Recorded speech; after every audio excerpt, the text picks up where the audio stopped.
ഷജറകളുടെ സംസ്ഥാന സമ്മേളനമാണ് ഇപ്പൊ ഇന്നലെ കഴിഞ്ഞത് പെരിന്തൽമണ്ണയിൽ. അസ്കർ അലി ബഷീറിന്റെ ശിഷ്യന്മാരാണെന്ന പേരാണെങ്കിൽ പോലും SOSന്റെ സെക്രട്ടറി മുതൽ ട്രഷറർ വരെ ഹമീദ് ഫൈസി ട്രഷറർ ഒക്കെ ഈ പരിപാടിക്ക് വേണ്ടി എല്ലാവിധ സപ്പോർട്ട് ചെയ്യുകയും ഈ പരിപാടിയിൽ സംബന്ധിക്കുകയും ചെയ്തു, ഷജറ നേതാക്കന്മാരെല്ലാവരും. കാരണം ബസ് ഫ്രീ ആയിട്ട് കൊണ്ടുവന്നിട്ട് പോലും ഷജറകളുടെ പ്രവർത്തകന്മാർ കേരളത്തിൽ ഇത്രേ ഉള്ളൂ എന്നുള്ളതിന്റെ തെളിവാണ് അത്. രണ്ടാമത്തെ കാര്യം, സമസ്തയുടെ സമുന്നതരായ നേതാക്കന്മാർ പറഞ്ഞാലും ഈ ആളുകൾ കേൾക്കൂല. ഇവർ ചേളാരിയിലേക്ക് മാർച്ച് നടത്താൻ ഒരു പേടില്ലാത്ത ആളുകളാണ്. അല്ലെങ്കിൽ എന്താ പറയാ, സമസ്തയോട് അശേഷം കൂറില്ലാത്ത ഒരു തരി പോലും ഈ ബന്ധം, ഈ സമസ്ത എന്ന മഹത്തായ പ്രസ്ഥാനത്തിനോട് കൂറില്ല, ആത്മാർത്ഥമായ കൂറില്ല, തൊള്ള കൊണ്ടുള്ള പറച്ചിലുള്ളൂ, സ്വന്തം കാര്യത്തിന് വേണ്ടിയുള്ളൂ എന്നുള്ളതിന് തിരിച്ചറിയാനുള്ള കാരണമാണത്. മുമ്പ് മരിച്ചുപോയ സമസ്തയുടെ മുഷാവറ മെമ്പർക്കെതിരെ എക്കാലവും നിലകൊണ്ട ആളാണ് ഫരീദ്. അദ്ദേഹം മരിക്കുന്നത് വരെ അദ്ദേഹത്തിന് ഒരു സ്വൈര്യം കൊടുത്തിട്ടില്ല എന്നാണ് എനിക്ക് മനസ്സിലാക്കാൻ കഴിഞ്ഞത്. ആ ആളാണ് ഫരീദ്. ഇവിടെ ആണെങ്കിലോ ബാക്കിയുള്ള എല്ലാ നേതാക്കന്മാർക്കും, സമസ്തയുടെ സമുന്നതരായ നേതാക്കന്മാർക്ക് ഇതിൽ കത്ത് കൊടുത്ത ആളാണ് ഹമീദ് ഫൈസി.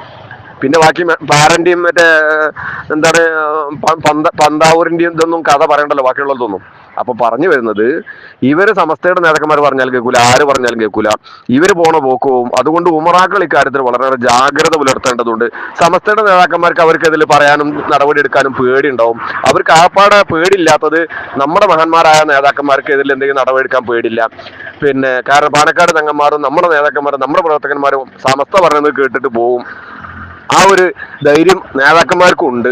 പക്ഷെ ഇവർക്ക് പിടിച്ചു കെട്ടാനോ അല്ലെങ്കിൽ ഇവർക്ക് പറഞ്ഞത് കേൾക്കാത്ത ആളുകളോ പറഞ്ഞാൽ കേൾക്കൂല എന്നുള്ള ഉത്തമ ബോധ്യമോ നമ്മുടെ സമസ്തയുടെ നേതാക്കന്മാർക്കും ഉണ്ട്.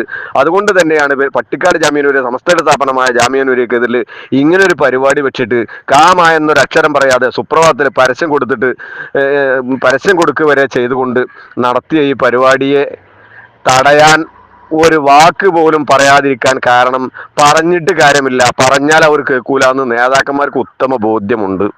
ഇപ്പൊ ഒരുമിച്ച് നിന്നുകൊണ്ട് ഈ സംവിധാനത്തെ, ഈ ക്യാൻസറിനെ തടഞ്ഞാൽ എല്ലാവർക്കും നന്ന്. സമസ്തയുടെ നേതാക്കന്മാർക്ക് പോലും തല പൊന്തിച്ച് നടക്കാൻ പറ്റാത്ത അവസ്ഥയിലേക്ക് ഇവർ കൊണ്ടെത്തിക്കുമെന്നുള്ളതിൽ ഒരു തർക്കമില്ല. അതുകൊണ്ട് ഇപ്പൊ ശ്രദ്ധിച്ചാൽ, ഒരുമിച്ച് നിന്നാൽ, നേതാക്കന്മാരോട് കൂടിയാണ് പറയുന്നത്, ഈ ഷജറൈസത്തെ നമുക്ക് തുടച്ചു നീക്കാൻ കഴിയും. അതല്ലാത്ത പക്ഷം ഈ സംവിധാനത്തെ രണ്ടാക്കിക്കൊണ്ട് അത് അതിൻ്റെ വഴിക്ക് പോകും. അപ്പം ഉണ്ടാകുന്ന പ്രത്യാഘാതം എന്താണെന്നുള്ളത് നേതാക്കന്മാർക്ക് പോലും ഊഹിക്കുന്നതിലപ്പുറമായിരിക്കും എന്നുള്ളതിൽ ഒരു തർക്കമില്ല. ഷജറകൾ എത്രയുണ്ട് എന്നുള്ളത് പെരിന്തൽമണ്ണെന്ന് മനസ്സിലായിട്ടുണ്ട് ഞങ്ങളെപ്പോലുള്ള ആളുകൾക്ക്.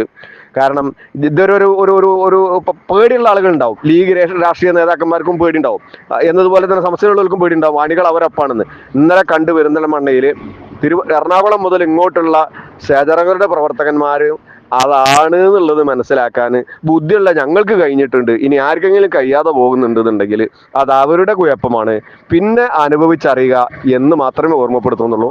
അസ്സലാമു അലൈക്കും.